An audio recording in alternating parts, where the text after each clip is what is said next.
स्वागत करते हैं सभी का चैनल पर एक बार फिर से। तो फर्टिलाइजेशन एंड इम्प्लांटेशन के आज क्वेश्चन स्टार्ट करने जा रहे हैं फ्रेंड्स। इससे पहले काफ़ी सारी और भी वीडियोस आ चुकी हैं, तो ये वाला प्लेलिस्ट आप वॉच कर लीजिएगा जाके। यहाँ पर आपको सारी वीडियोस आपके साथ मैंने शेयर कर दी हैं।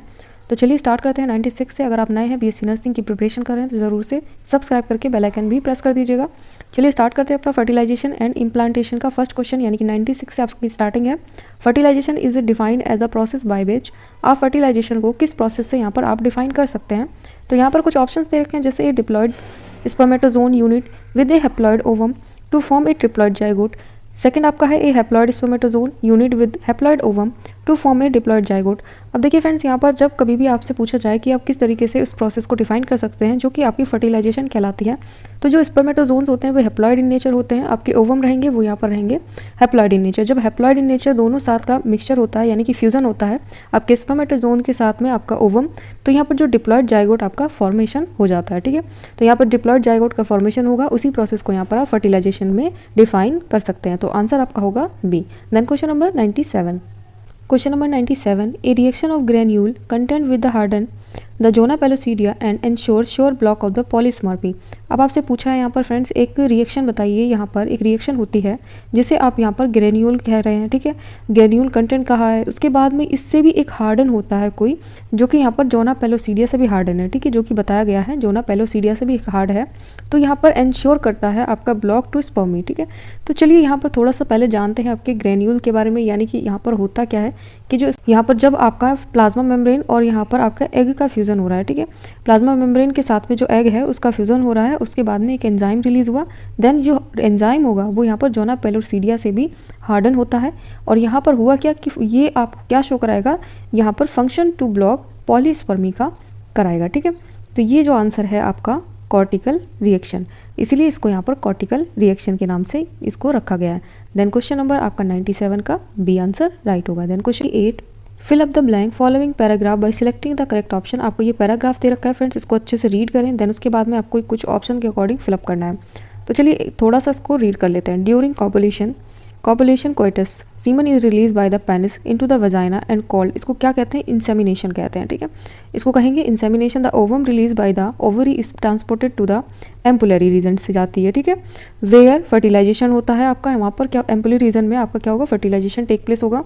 During fertilisation a sperm come into the contact with the zona pellucidea layer of the ovum induce change in the membrane that blocked the entry of, किस चीज़ की एंट्री यहाँ पर ब्लॉक्ड हो जाती है फ्रेंड्स, यहाँ पर आपके एडिशनल स्पर्म की। ठीक है, तो यहाँ पर जो एडिशनल स्पर्म है, यानी कि एक स्पर्म जाने के बाद में कोई एक अदर स्पर्म एंटर नहीं करता है। देन उसके बाद होगा क्या, यहाँ पर सिक्रीशन होगा किस चीज़ का, यहाँ पर एक्रोजोम का। तो सिक्रीशन एक्रोजोम का हो चुका, जो कि यहाँ पर हेल्प करता है जो स्पर्म को एंटर कराने में। ठीक है, साइटोप्लाज्म में ऑफ द ओवम। तो आंसर रहेगा आपका बी। क्या हुआ, इंसेमिनेशन हुआ, एम्पुलरी रीजन में आपका क्या होता है, फर्टिलाइजेशन होता है, उसके बाद में एडिशनल स्पर्म की एंट्री स्टॉप हो जाती है, और एक्रोजोम क्या करता है, साइटोप्लाज्म में मूव कराने में, यानी कि एंटर कराने में मदद करता है ओवम की। आई होप इसको आप अच्छे से समझ गए होंगे। देन आपका यहाँ पर जो राइट आंसर रहेगा वो यहाँ बी रहेगा। Question number 99। Question number 99, which part of the sperm play an important role in the penetration the egg membrane. अब यहाँ पर जो आंसर है आपका एक्रोजोम है। एक्रोजोम ही क्यों यहाँ पर रखा, उसका रीज़न भी आपको मालूम होना चाहिए। तो एक्रोजोम में क्या होता है, बहुत सारे वैरायटी के आपके डाइजेस्टिव एंजाइम्स प्रेजेंट होते हैं, जो कि एग मेम्ब्रेन को यहाँ पर ब्रेक कराने में हेल्प करते हैं। कब, जब आपका यहाँ पर पेनिट्रेशन हो रहा होता है स्पर्म का, किसमें, एग में। ठीक है, तो इसलिए यहाँ पर एक्रोजोम इसका आंसर राइट होगा। तो आपसे पूछा भी यही है, कौन सा पार्ट होगा जो यहाँ पर स्पर्म का वो रोल प्ले करेगा आपके पेनिट्रेशन कराने में एग मेम्ब्रेन में, यानी कि एंटर कराने में। तो यहाँ पर जो आपका आंसर रहेगा वो रहेगा acrosome. Then question number 100, the second maturation division of the mammalian egg occur. अब देखिए हुआ क्या फ्रेंड्स, यहाँ पर सबसे पहले तो आपसे पूछा है सेकेंड मैचुरेशन डिवीजन आपके मैमेलियन ओवम में यहाँ पर पूछा हुआ है। तो होता क्या है, देखिए सबसे पहले तो आपको क्लियर कर दें फ्रेंड्स, जब ओजेनेसिस की प्रोसेस हो रही होती है, यहाँ पर आपके प्राइमरी ओसाइट ग्रो हो जाते हैं और आपके complete first meiosis division complete हो जाती है, जिसे आपने फर्स्ट मैचुरेशन डिवीजन भी कहा। तो यहाँ पर क्या प्रोड्यूस हो जाते हैं, आपके लार्ज सेकेंडरी ओसाइट प्रोड्यूस हो जाते हैं, और यहाँ पर स्मॉल पॉलर बॉडीज़ क्रिएट हो जाती हैं। अब सेकेंडरी ओसाइट प्रोसीड हुआ, उसके बाद आपकी जो डिवीज़न देखने को मिली ये कौन सी होती है, मियोसिस सेकेंड होती है, जिसमें आपने इसको कहा था सेकेंड मैचुरेशन डिवीज़न। बट यहाँ पर होता क्या है कि जो डिवीज़न हुआ आपका यहाँ पर मेटाफेज स्टेज में होता है। ठीक है, आंसर कौन सा रहेगा फ्रेंड्स, आंसर रहेगा आपका B, until after the ovum has been penetrated by sperm. तो number 101, in oocyte secondary maturation occur. तो अब यहाँ पर ओसाइट सेकेंडरी मैचुरेशन कब होगा, तो ये जब होता है फ्रेंड्स जब आपका स्पर्म आपका एंटर कर जाता है। पर होता कैसे है वो भी आपको समझना पड़ेगा। तो सेकेंडरी ओसाइट क्या होता है, आपके मियोटिक डिवीजन होता है, ठीक है, मियोटिक डिवीजन होगा आपके मेटाफेज में। तो यहाँ पर ओव्यूलेशन के बाद में क्या हुआ कि सेकेंडरी जो ओसाइट है यहाँ पर पास हो जाते हैं आपके फैलोपियन ट्यूब में, और मियोसिस सेकेंड डिवीजन आपकी कंप्लीट हो जाती है। बट यहाँ पर कंप्लीट तभी होगी जब यहाँ पर स्पर्म आपके पास हो जाएंगे, यानी कि एंटर कर जाएंगे। तो इसलिए यहाँ पर आपका फैलोपियन ट्यूब इसका आंसर राइट होगा, ठीक है। Then question number 102, beside activating the egg another role of sperm is to carry to egg. अब देखिए यहाँ हुआ क्या कि फर्टिलाइजेशन जब हो रहा होता है तो स्पर्म का जो हेड रहेगा वहाँ पर आपका न्यूक्लियस प्रेजेंट होता है जिसमें आपका डीएनए प्रेजेंट होता है, ठीक है, जो कि एंटर करता है आपके एग में, ठीक। उसके बाद क्या होता है कि डिप्लॉयड जाइगोट का फॉर्मेशन होता है। तो आंसर रहेगा आपका C. Question number 103, the sperm and the egg make different contribution to the zygote, which of the following statement about their contribution are true. अब देखिए यहाँ पर स्पर्म और एग का दोनों का ही डिफरेंट कंट्रीब्यूशन होता है आपके जाइगोट के फॉर्मेशन करने के लिए। तो स्टेटमेंट कौन सा करेक्ट है वो भी आपको बता देना है। तो चलिए स्टेटमेंट एक एक करके चेक कर लेते हैं। Sperm contribute most of the mitochondria. तो माइटोकॉन्ड्रिया के अकॉर्डिंग यहाँ पर देखिए तो ये एक एनर्जी लेवल यानी कि सोर्स लेवल है जो कि एनर्जी प्रोवाइड करता है आपके स्पर्म को मूवमेंट कराने के लिए। तो सेकंड देखेंगे egg contribute most of the cytoplasm, ये आपका राइट होगा। Both sperm and egg contribute haploid nucleus. तो यहाँ पर आप कह सकते हैं कि स्पर्म और एग का दोनों का ही कंट्रीब्यूशन होता है आपके हैप्लॉइड न्यूक्लियस बनाने के लिए, ठीक है। तो इसको भी आप राइट करेंगे। तो आपका जो आंसर रहेगा वो यहाँ पर सेकंड और थर्ड आपका राइट आंसर होगा, यानी कि आपका सेकंड और थर्ड राइट आंसर होगा, ठीक है, आपका option B. Question number 104, some important events that take place during fertilization are given below. Arrange the event in proper sequence and select the correct option. तो यहाँ पर सिलेक्ट करेक्ट ऑप्शन आपको choose करना है, यानी कि सीक्वेंस आपको बता देना है। तो सीक्वेंस क्या क्या हो सकते हैं, तो चलिए एक एक करके ऑप्शन देख लेते हैं। Cortical reaction, sperm entry, karyogamy, acrosomal. तो देखिए फ्रेंड्स हुआ क्या है, यहाँ पर आपके जो ऑप्शन के अकॉर्डिंग है कुछ इस तरीके से दे रखा है। तो चलिए एक एक करके आपको स्टेप बाय स्टेप आपके यहाँ पर करेक्ट सीक्वेंस लगवा देते हैं। तो आपका सबसे पहले तो एक्रोसोमल रिएक्शन होगा, उसके बाद यहाँ पर आपका कॉर्टिकल रिएक्शन हुआ, देन यहाँ पर स्पर्म की एंट्री होती है, फिर कार्योगैमी होती है, ठीक है। तो आंसर रहेगा A. Question number 105, preparation of sperm before penetration of ovum is. तो यहाँ आंसर रहेगा आपका कैपेसिटेशन। अब ये कैपेसिटेशन जो वर्ड यूज़ किया गया है ये आखिरकार है क्या, ये भी आपको समझ लेना है। तो ये एक फिनोमिनॉन है जब यहाँ पर मैमेलियन स्पर्म होते हैं वो एक्टिवेट हो जाते हैं एग में पेनिट्रेट कराने के लिए। अब यहाँ पर ये स्पर्म यहाँ पर एक्टिव हुए, तो ये एक्टिव होते कैसे हैं वो भी आपको समझना पड़ेगा।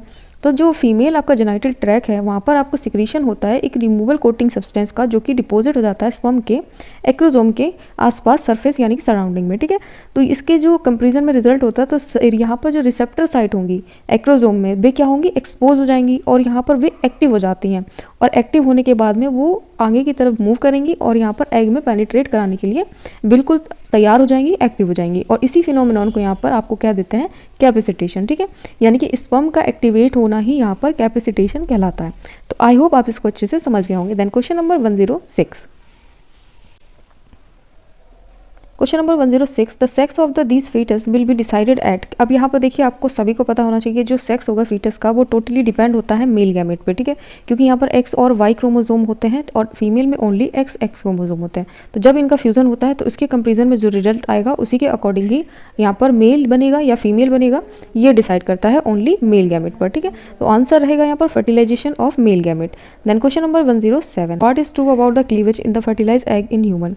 अब यहाँ पर कुछ आपको ऑप्शंस दे रखे हैं, इसमें आपको ट्रू बताना है जो कि क्लीवेज से अकॉर्डिंग यहाँ पर आपको आंसर बता देना है जो कि फर्टिलाइज एग में देखने को मिलता है। अब क्लीवेज यहाँ पर होता है क्या वो समझते हैं। तो क्लीवेज क्या हुआ कि फर्टिलाइज एग में स्टार्ट हो जाता है आपके फैलोपियन ट्यूब में, तो ये होलोब्लास्टिक इन नेचर होते हैं और जिसमें कोई भी ग्रोथ देखने को नहीं मिलती, ठीक है, और ये आपके डिफर होते हैं मियोसिस से, ठीक है, ये बात आप ध्यान रखिएगा। तो आंसर रहेगा it start while egg in the fallopian tube. ये कब स्टार्ट होते हैं, जब आपका एग होगा फैलोपियन ट्यूब में, ठीक है। तो आंसर रहेगा A. Question number 108, cleavage different from आपका मियोसिस लेकिंग, ठीक है, आपके जो क्लीवेज है यहाँ पर डिफर कैसे है आपके मियोसिस से। तो यहाँ पर जो ग्रोथ फेज होगी वो यहाँ पर देखने को नहीं मिलती, जैसे कि मैंने अभी थोड़ी देर पहले इस वाले क्वेश्चन में आपको बताया था।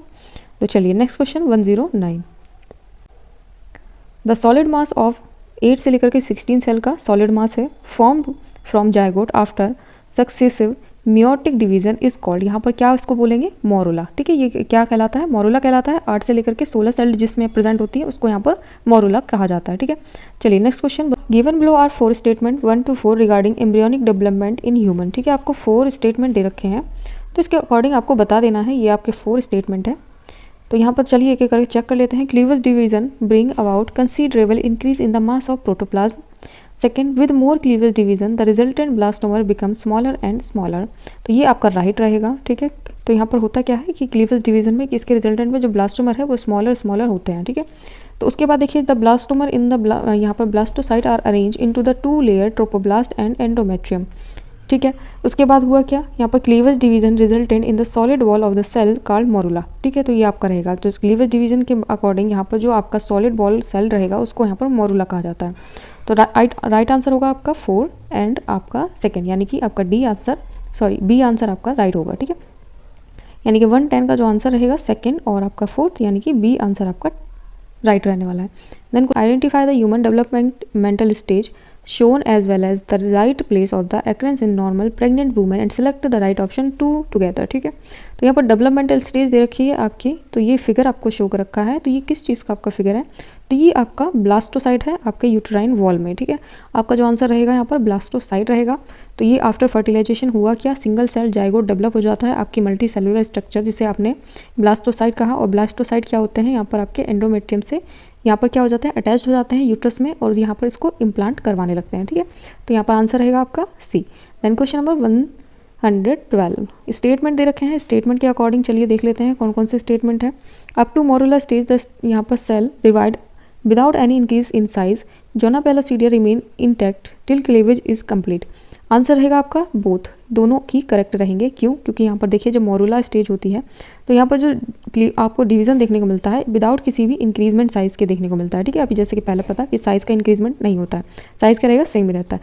तो यहाँ पर होता क्या कि जोना पेलोसीडिया रिमेन होती है आपकी क्लीवेज में, ठीक है, और ये कंप्लीट होती है। तो यहाँ पर आपका जो आंसर रहेगा बोथ स्टेटमेंट करेक्ट रहेंगे। देन क्वेश्चन नंबर 113 आपके यहाँ पर कॉलम्स दे रखे हैं, कॉलम 1 कॉलम 2। तो इसके अकॉर्डिंग आपको यहाँ पर मैच ऑफ द फॉलोइंग है, तो इसको मैच कर लीजिएगा। तो मैच किस तरीके से करेंगे, तो चलिए देख लेते हैं। क्लीवेज क्या होता है कि ये आपको माइटोटिक डिवीजन में देखने को मिलता है। उसके बाद क्या हुआ, मोरुला आपको देखने को मिला लिटरल मालबेरी में, ठीक है। उसके बाद आपका यहाँ पर पॉलीस्पर्मी आपको हुआ यहाँ पर फर्टिलाइजेशन, इम्प्लांटेशन एंडोमेट्रियल, ठीक है। यहाँ पर फर्टिलाइजेशन आप या इम्प्लांटेशन आपका क्या हुआ, एंडोमेट्रियल में होता है। पॉलीस्पर्मी क्या होता है, यहाँ पर फर्टिलाइजेशन होता है, ठीक है। तो आंसर रहेगा A. Then question number 114 implantation take place after fertilization. तो हुआ क्या, जब इम्प्लांटेशन की बात करते हैं जो ब्लास्टोसाइट होता है तो यूट्रस के एंडोमेट्रियम में वो इम्प्लांट होने के लिए यहाँ पर सिर्फ और सिर्फ 7 डेज़ का टाइम ही लगाता है, ठीक है। आफ्टर फर्टिलाइजेशन ओवम फर्टिलाइज हुआ आपके 3 दिन के अंदर में, उसके बाद ये प्रोसेस आपकी 7 दिन में कंप्लीट हो जाती है इम्प्लांटेशन की। तो आंसर रहेगा आपका 7 डेज़। Then next question. तो चलिए फ्रेंड्स, अभी के लिए इतना ही। प्रेगनेंसी एंड एम्ब्रियोनिक डेवलपमेंट से नेक्स्ट वीडियो आपके साथ बहुत जल्दी शेयर करेंगे। तो जल्दी से लाइक कर दीजिए वीडियो और चैनल को सब्सक्राइब करके बेल आइकन प्रेस कर दीजिए। वीडियो शेयर करना ना भूलें। Thanks for watching dear friends.